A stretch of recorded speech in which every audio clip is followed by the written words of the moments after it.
जय हिंद साथियों, मैं प्रदीप सर आप सबका A+ क्लासेस में तहे दिल से हार्दिक स्वागत करता हूं।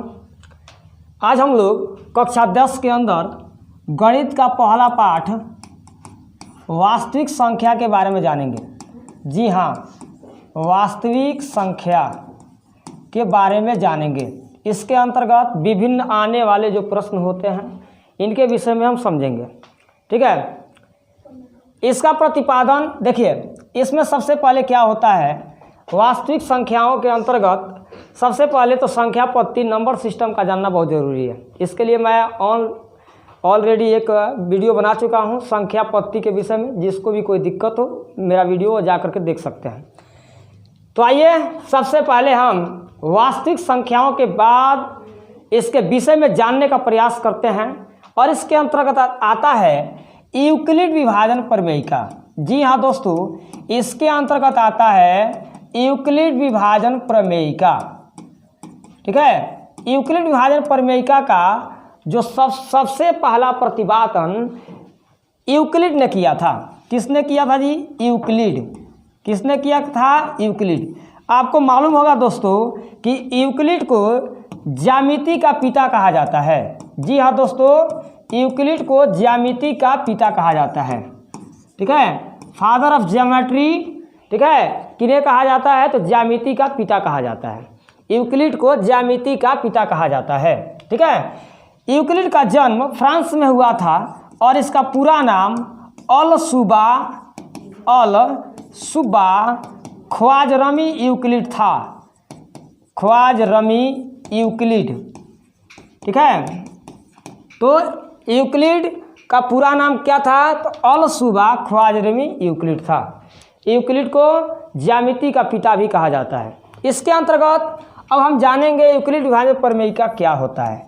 इसका फॉर्मूला होता है A = BQ + R। अब इसमें A = BQ + R होता क्या है?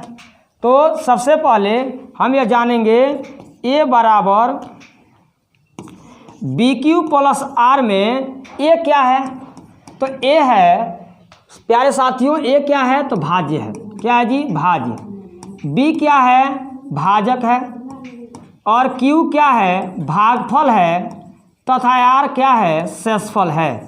R क्या है? शेषफल है।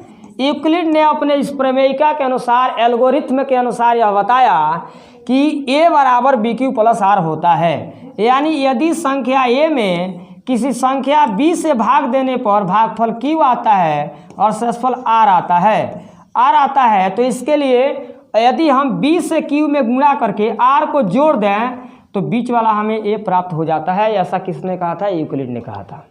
ठीक है, इसी को साथियों यूक्लिड विभाजन प्रमेयिका कहा जाता है। जी हाँ, इसको यूक्लिड विभाजन प्रमेयिका की श्रेणी में रखा गया है। ठीक है, अब हम लोग इसके अंतर्गत क्या तो HCF निकालना सीखेंगे।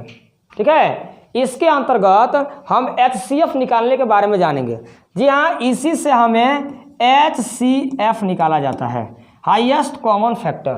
ठीक है, HCF का फुल फॉर्म क्या होता है जी? Highest common factor.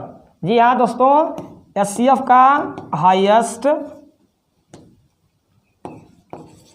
Common factor HCF का फुल फॉर्म होता है। ठीक है, इसके अंतर्गत हम HCF निकालते हैं। जैसे आपसे कह दे कि किसी संख्या यहाँ पर कह देता है कि 12 और 17 का HCF क्या होगा? HCF क्या होगा? तो इसके लिए हम सबसे पहले क्या करेंगे? तो 12 से 17 में भाग देंगे। ऐसे भाग विधि से आप लोग महत्तम निकाले होंगे। तो यहाँ 12 × 12 हो जाएगा। ठीक है, और यहाँ हो जाएगा 5। यह घेर देंगे। ध्यान रहे कि यहाँ पर ये जो 5 शेषफल है, शेषफल का मान इस भाजक से कम आना चाहिए। ठीक है, उसके बाद 12 को लिखेंगे 5 दूना 10। फिर यहाँ हो जाएगा 2, इसको घेरेंगे। ठीक है, 5 आ जाएगा, 2 दूना 4। ठीक है, ये हो जाएगा आपका 1।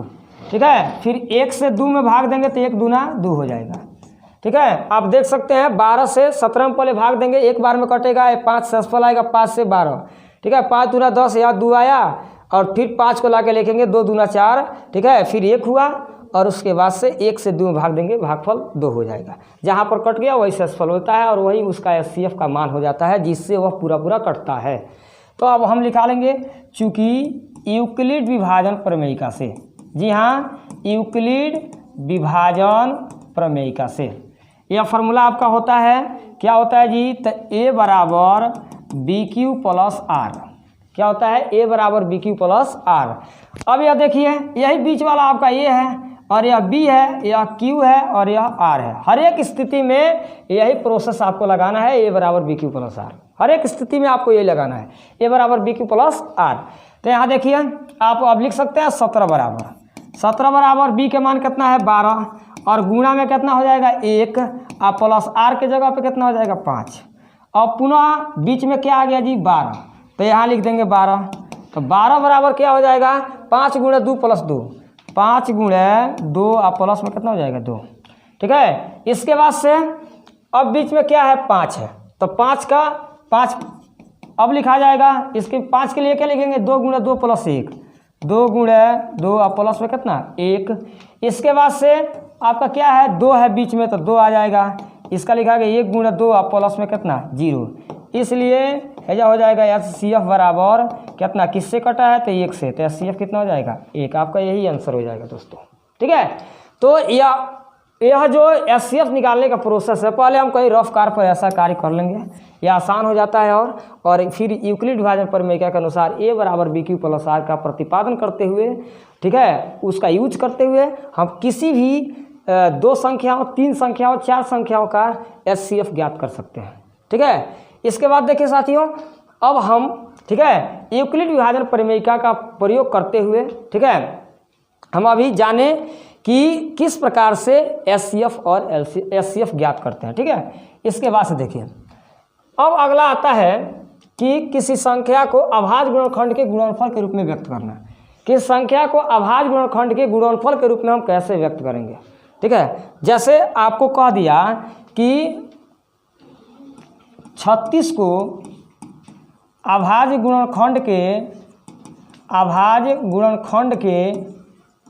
गुणनफल के रूप में व्यक्त करें, तो सबसे पहले हम 36 का यहाँ कर लेंगे ऐसे। ठीक है, और 36 को 2 से कटाएंगे 18 होगा, फिर 2 से कटाएंगे 9 होगा, फिर 2 से कटाएंगे फिर हम कितना से कटा सकते हैं 3 से। आप देख सकते हैं 36 बराबर हम क्या लिख सकते हैं, तो 2 कब है 2 है, तो 2 के पावर 2 और गुणे 3 के पावर कितना हो जाएगा 2। ये आपका हो गया आंसर। तो अभाज्य गुणनखंड के गुणनफल के रूप में हम इस प्रकार से व्यक्त भी कर सकते हैं। ठीक है, आगे हम देखते हैं अभाज्य गुणनखंड के गुणनफल के रूप के बाद हम किसी भी संख्या का, ठीक है, परिमेय और अपरिमेय सिद्ध करने के लिए हम किस नियम का, मेथड का प्रयोग करेंगे, इसके लिए अगले वीडियो में देखेंगे। आप एक और चीज़ यहाँ बता दें हम, शांत और अशांत।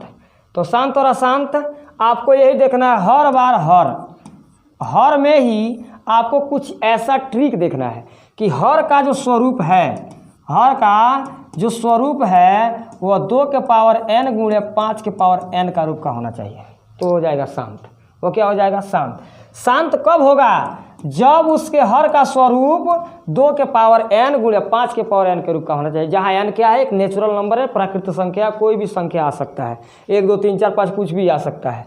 ठीक है, मतलब n का मान कुछ भी आएगा, लेकिन यह 2 गुणे 5 के रूप का होगा। अब देखिए कहीं कहीं पर क्या होगा, केवल 2 के पावर n होगा, तब भी क्या हो जाएगा, शांत हो जाएगा। कैसे शांत हो जाएगा जी, इसके लिए देखिए 2 के पावर n कर देंगे और गुणा में 5 के पावर 0 अपने पास लगा देंगे, 5 के पावर 0 अपने पास लगा देंगे। जब यह 5 के पावर 0 लगाएंगे ना, किसी भी संख्या के पावर में यदि 0 हो तो उसका मान कितना हो जाता है, 1 हो जाता है। तो 1 से अगर 2 के पावर n में गुणा करते हैं, फिर बात वही होगा, 2 के पावर n आ जाएगा।